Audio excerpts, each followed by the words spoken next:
Dimanche, le vaccinodrome strasbourgeois ouvrait ses portes pour la première fois.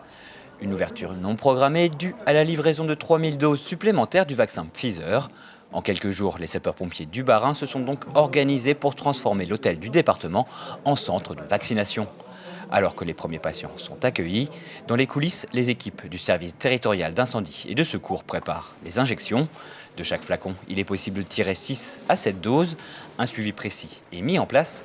Une fois préparée, la seringue doit être injectée dans les 6 heures. La gestion est effectivement un peu complexe, surtout en fin de journée, où il ne faut pas avoir trop de doses.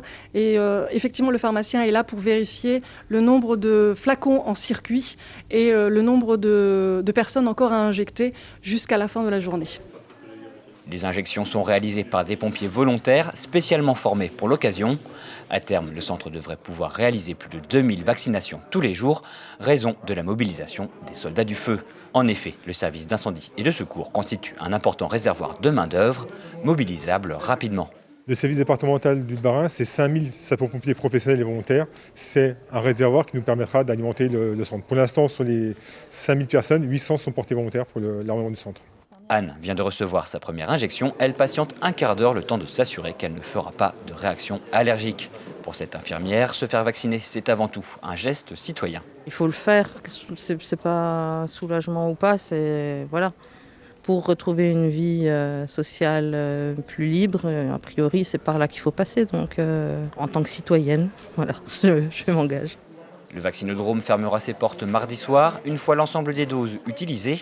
À raison de 1000 personnes par jour, ce sont ainsi 3000 Alsaciens qui auront bénéficié d'un vaccin.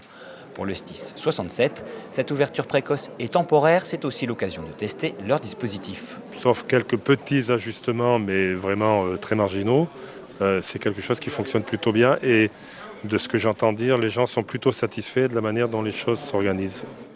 Réouverture durable du centre prévue à la fin du mois. Pas de date officielle pour le moment.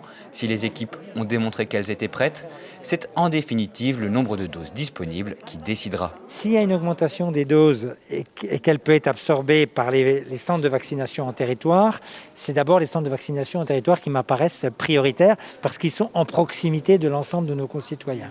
Quand nous serons en capacité d'avoir suffisamment de doses, nous serons ouverts tous les jours. Inutile de se précipiter à l'hôtel de la CEA ou sur Doctolib, l'ensemble des créneaux proposés ont trouvé preneur. De nouveaux seront mis en ligne dès qu'une date de réouverture sera fixée. Bonne journée, merci beaucoup. Merci vous aussi, au revoir.